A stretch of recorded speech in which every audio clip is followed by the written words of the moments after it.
एक बड़ा हादसा हो गया, पता चला कि नहीं आपको? हादसा, जी हाँ, सोना और चांदी में इतना बड़ा हादसा तो कभी देखने को मिला ही नहीं। आप पूछेंगे हादसा क्या हुआ है, तो आमतौर पर सोने का दाम जब बढ़ रहे थे ना, तब लगता था हादसा हो रहा है, क्योंकि लोग खरीद नहीं पा रहे थे। अब जो खरीद के बैठे उनके लिए हादसा हो गया। इतनी बड़ी गिरावट आई है सोने और चांदी में कि अब लोगों को डर लगने लगा है। जो लोग के बैठे हुए थे, अब और भी गिरेगा क्या? जो है उसको करना क्या है? हालांकि कुछ लोग बड़े खुश हो रहे हैं, जिनको अगले महीने अपने बच्चों के घरों में शादी करनी है, उनको सोना खरीदना था, इंतजार में थे, करना क्या था, तो इतना गिरा है, वो भी सोच रहे हैं और गिरेगा क्या। तो बड़ा दिलचस्प हालत है। बढ़ रहा था तब सोचे अब खरीद लेते हैं, शायद बढ़ ना जाए। गिर रहा है तो सोच रहे हैं कि थोड़ा सा और रुक जाता है और गिर ना जाए। तो बिल्कुल सच्चाई क्या है, दूध का दूध पानी का पानी हम करने जा रहे हैं। और सोना चांदी के डॉक्टर हमारे साथ बैठे हुए हैं। जी हाँ, डॉक्टर की बात करें तो ये हैं शरद कोहली साहब, जाने माने अर्थशास्त्री हैं और सोना चांदी बड़ी पैनी नज़र रखते हैं। कहाँ कितना खरीदा, किसने बेचा, और सोना चांदी के हर चाल पर नज़र रखने वाले हमारे पास अनिल राय जी हैं। आप वाकिफ़ होंगे, कड़क पर जब जब इन्होंने जो कहा सोना चांदी वैसे ही चला। पता नहीं सोना चांदी और इनके बीच में क्या रिलेशन, हमको समझ में नहीं आया। और डीके साहब हैं जो कि हमेशा आपको कड़क पर दिखते रहते हैं आपके दर्शकों को चीज़ों को बताने के लिए। तो आज मैं शुरुआत अनिल जी आप ही से करूँगा। ये जो बड़ा झटका आया सोना चांदी का, माजरा का पहले समय हुआ क्या, ये बताइए। देखिए इसकी दाम कितना गिरा, ये पर सब लोग खुश हो जाएंगे जिनके दाम गिरे होंगे, जो खरीदने वाले होंगे। चांदी जो है 4,20,000 से गिर करके इस समय जब हम बात कर रहे हैं, तो लाइव अभी इस समय का रेट बता रहा हूँ 3,28,000। तो लगभग इस समय का मतलब 30 जनवरी 7:23। कितना गिरा देख के बताइए, आपके पास तो पूरा हाथ में रहता है। बता देता हूँ, इस समय 3,28,600 गिर के आ चुका है ये 4,20,000 से। तो 4,20,000 तो लगभग 90,000 का जो है एक दिन में हम लोग, एक दिन में 90,000, एक दिन में हमने क्या बात कर रहे 90,000 हैं? का फॉल देख लिया एकदम। और यही शब्द अगर आपको ध्यान हो तो हम कहते रहे थे हमने एक दिन में 90,000 चांदी गिर गया एकदम। और याद हो हमने कहा भी था कि चांदी बहुत चंचल है, अगर आपको याद भी हो कि चांदी बहुत चंचल धातु है, ये गिरेगी भी तो बहुत तेजी से गिरेगी। और वही हुआ कि एक दिन में 90,000 गिरी है। अच्छा, इतना कभी गिरी थी क्या चांदी? नहीं, हाल के वर्षों में इतनी एक दिन में इंट्राडे की सबसे बड़ी गिरावट मानी जा रही है। और इसकी आसार तो लगाए जा रहे थे, डर तो लग ही रहा था। इतना ज्यादा गिरेगा ये, इतना ज्यादा गिरेगा ये नहीं पता, क्योंकि लक्ष्मण जी सबसे बड़ी चीज क्या होती है कि एक दिन में जब इतनी बड़ी गिरावट आती है ना, तो वो फिर और बड़ी गिरावट को ट्रिगर करती है, जो लोग डर के मारे और बेचना शुरू कर देते हैं। क्योंकि अभी सबसे बड़ा डर क्या है, ईटीएफ जो लोगों ने खरीद रखे हैं, अगर वो पैनिक होकर बेचना शुरू करेंगे, ये तो जो गिरावट है लग रहा है किसी अंतरराष्ट्रीय स्तर पर किसी ने बहुत बड़े सौदे को काटा है। लेकिन जब ईटीएफ, जब पब्लिक अगर पैनिक हो जाएगी तो ये फिर और गिरावट बढ़। अच्छा, ये जो आप गिरावट कर 90,000 ये फिजिकल की बात कर रहे हैं? नहीं, ये एमसीएक्स ईटीएफ में तो गिरावट कुछ अलग ही होता है। वहां ईटीएफ में गिरावट देखिए, जिस समय 15-16% की गिरावट चांदी में दिखा रहा था, उस समय ईटीएफ में 20% से ऊपर की गिरावट। लीजिए भाई, तो अगर आपने ईटीएफ में पैसा लगा रखा है चांदी ईटीएफ में, तो वहां और गिरावट होगी। और एमसीएक्स का तो बता दिए 90 तो कोहली साहब इतना तो कभी सोने चांदी के दाम साल भर में नहीं बढ़ते थे। बिल्कुल बिल्कुल नहीं गिरे हैं। और लोग ही जानना चाह रहे हैं कि कारण क्या, मेन बात कारण क्या रहा। तो कारण मैं थोड़ा सा खोल देता हूं। हाँ बिल्कुल। न्यूयॉर्क में कॉमेक्स पे धड़ल्ले से इसके लॉन्ग कॉन्ट्रैक्ट्स उठाए हुए थे। और मैं लगातार बहुत सारे प्लेटफॉर्म्स पे बोलता आ रहा था कि चांदी में सट्टेबाजी बेहिसाब हो रही है। अच्छा, न्यूयॉर्क में उठाए हुए थे? न्यूयॉर्क में कॉमेक्स में कमोडिटी एक्सचेंज, वहीं से प्राइस डिस्कवरी होती है। भारत में तो लोग सोचते हैं कि शादी ब्याह पे महंगा सस्ता हो गया, उससे कोई इतना लेना देना नहीं होता। वहां पर लॉन्ग कॉन्ट्रैक्ट्स थे और उसको 29 जनवरी को वो मंथली कॉन्ट्रैक्ट एक्सपायर हुआ। तो लोगों ने प्रॉफिट बुकिंग करी है और बेतहा प्रॉफिट बुकिंग करी है। किसी बड़े होल्डर ने भी अपना माल मार्केट में छोड़ा है, तो उसकी वजह से आपको इतनी बड़ी गिरावट दिख रही है। और सोना भी, क्योंकि सोना पे आऊंगा, सोना पे थोड़ा रुकिएगा, सोना पे आपसे बातचीत। लेकिन चांदी जो है ना, आजकल लगातार सोना चांदी में होड़ से लग गई, किसको आगे निकलना है, तो चांदी पे ही पहले। तो ये कॉमेक्स जो है कहाँ का बताया, कौन से? न्यूयॉर्क का। मतलब ट्रंप साहब ही नहीं, ट्रंप के अलावा भी वहाँ जो दूसरे ट्रंप है वो भी ट्रंप कर रहे हैं। मैं थोड़ा और खोल देता हूँ। जैसे भारत में जब एमसीएक्स पे ट्रेडिंग होती है तो एक मंथली कॉन्ट्रैक्ट एक्सपायरी डेट होती है। ये सट्टेबाजी वाली जो चांदी है ना लक्ष्मण, ये लेन देन नहीं किया जाता, खाली एक कॉन्ट्रैक्ट बनाया जाता है, वो कॉन्ट्रैक्ट एक्सपायर होता है। तो उसकी एक्सपायरी थी। और इस बार खासकर इस महीने में बहुत ज्यादा लॉन्ग कॉन्ट्रैक्ट्स थे, उसकी वॉल्यूम बहुत हाई थी। तो जब कॉन्ट्रैक्ट एक्सपायर होता है तो आप प्रॉफिट काटते हैं ना, काट के बाहर निकलते हैं, वही किया गया। तो उसमें बिकवाली आती है बेहिसाब। उसको हम तो कॉन्ट्रैक्ट काटना कहते हैं मार्केट की भाषा में, पर साधारण भाषा में उसको बिकवाली कहते हैं। बिकवाली कहते हैं। इस वजह से गिरावट है। चूंकि चांदी की बात कब आई? चांदी की बात तब आई जब सोना बढ़ना शुरू हुआ। लोगों का लगा सोना चांदी दोनों में रेस लगा। सोना क्या हाल है डॉक्टर साहब बताइए? जी, सोना अपनी ऑल टाइम जो ऊंचाई है एमसीएक्स के प्राइस में कहें, भारत में जो एमसीएक्स ट्रेड होता है, तो उस पर अपनी ऊंचाई से 25,000 नीचे आ चुका है। 1,80,700 का उसने हाई बनाया था, वहां से भी लाइव मैं आपको बताऊं, इस समय जब हम बात कर रहे हैं इसी समय 1,57,700 1,57,700 ये एक दिन की गिरावट है जी। ये मतलब एकदम अगर देखें तो कल से आज तक की गिरावट मानी जाएगी, 24 घंटे की गिरावट है। कितनी गिरावट आई अभी? 25,000 की गिरावट आई। जब अभी दाम बात कर रहे हैं, दाम कितना हो गया है? 1,57,700 पे चल रहा है। 1,57,700 पे एमसीएक्स पे दाम चल रहा है। 30 जनवरी 7:27 शाम की बात अनिल जी बता रहे हैं। और इंटरनेशनल मार्केट के टर्म्स में अगर कहा जाए तो 5,600 का हाई बनाया हुआ था, वहां से ये 5,000 पे आके इस समय टिका हुआ है। अच्छा, 600 डॉलर में गिरा हुआ है एक दिन 24 घंटे। $600 इतना तो बढ़ता नहीं जितना गिर गया भाई साहब। तो जिन लोगों ने रुके थे खरीदने के लिए, तो अब गनीमत मनाइए कि नहीं खरीदे, फंसे नहीं।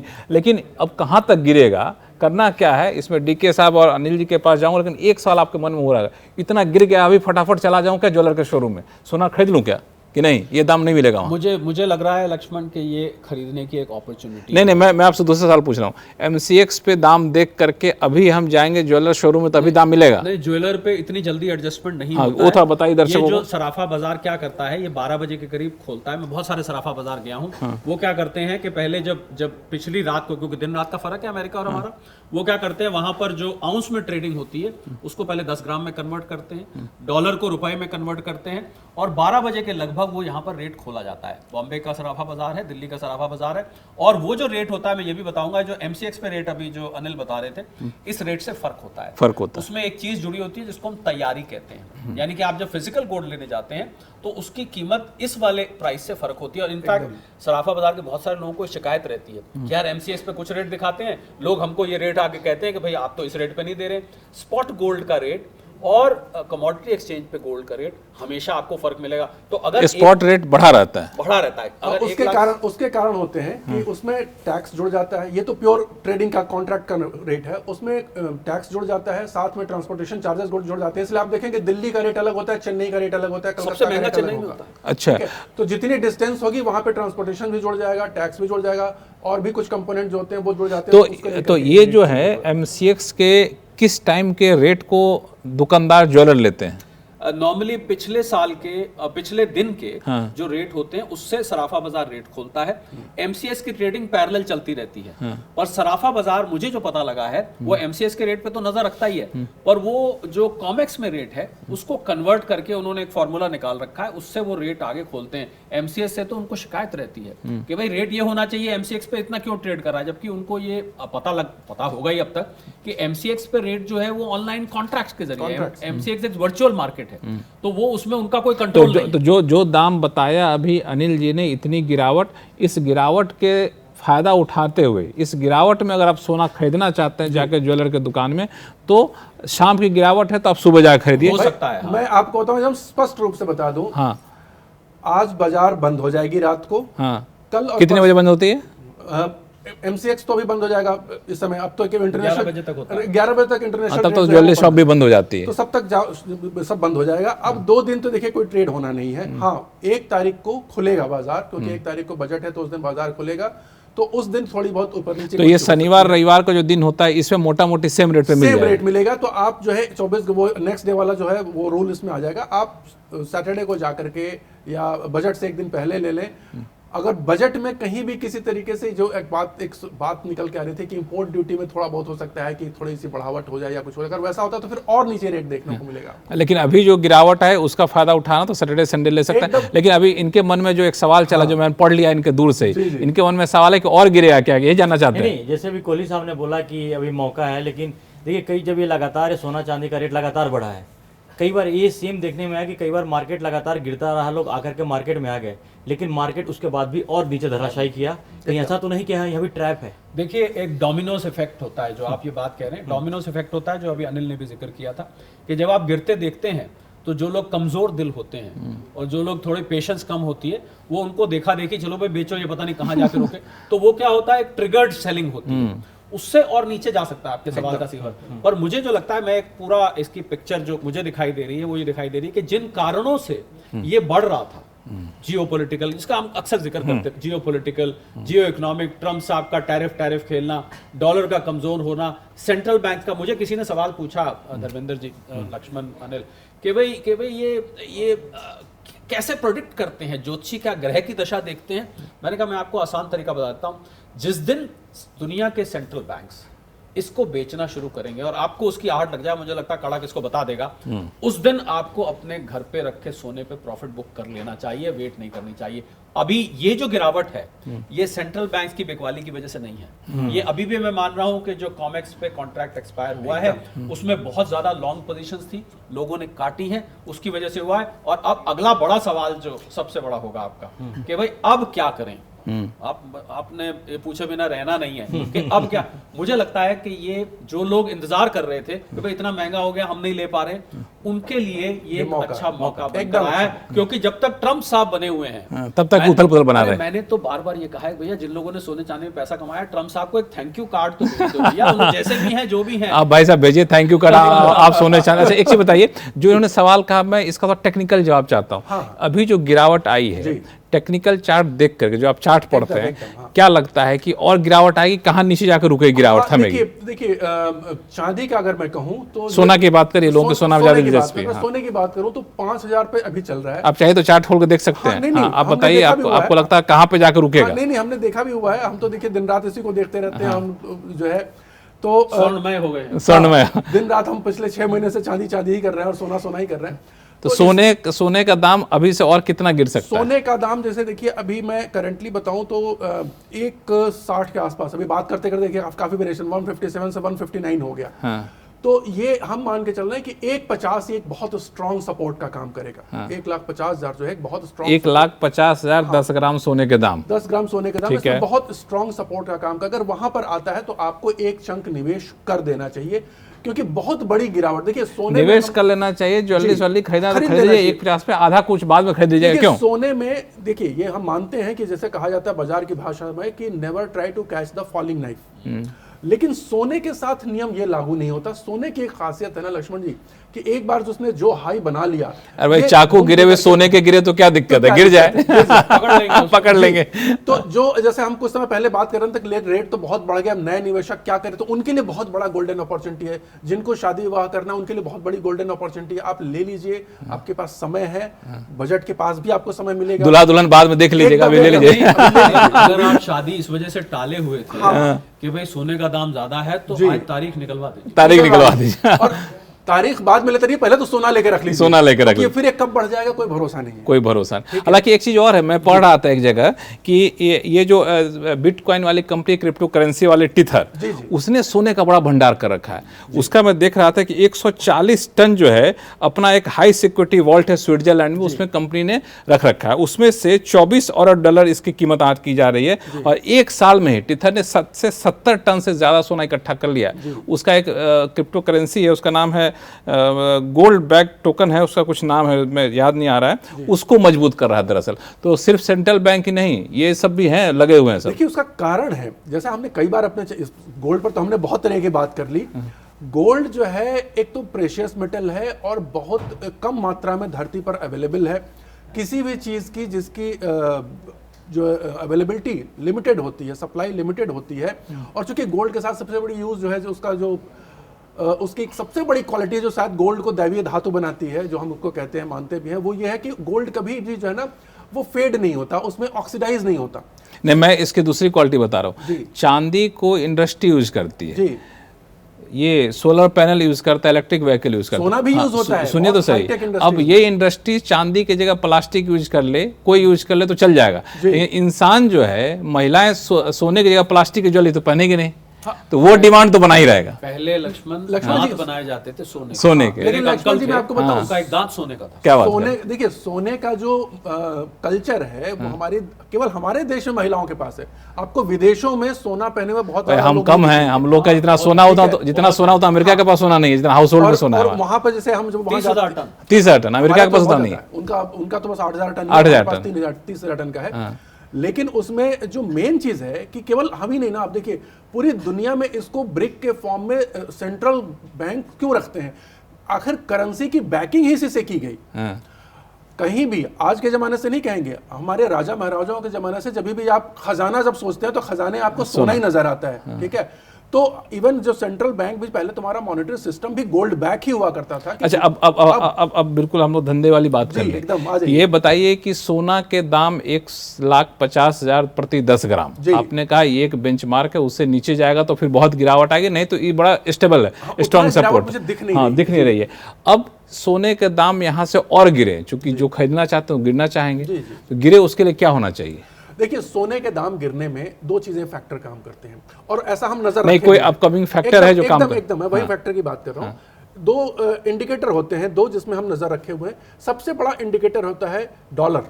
डॉलर में इंडियन करेंसी के मुकाबले नहीं कह रहा हूं, इंटरनेशनल मार्केट में जिसको हम डॉलर इंडेक्स कहते हैं, जो कि अपने 4 सालों के सबसे निचले स्तर पर चला गया था, $90 तक चला गया था। अब वो फिर वहां से बढ़कर 96 आ गया है। तो वो वहां पर एक रिकवरी धीरे धीरे दिखाई दे रही है। वो जैसे जैसे बढ़ना शुरू करेगा ना, तो चूंकि इंटरनेशनल मार्केट में डॉलर के थ्रू होता है, तो लोग इसमें प्रॉफिट बुकिंग शुरू कर लेंगे, क्योंकि फिर उनके लिए जो है तो फिर सोना गिरेगा, तो सोना गिरेगा। एक चीज, एक और बात, उसमें दूसरा एक ट्रिगर और फैक्टर है, एक और फैक्टर जिस पर नजर रखते हैं, जैसे हम लोग नजर रखते हैं, जो मैं आपको बताता हूं, वो है ऑयल, यूएस ऑयल।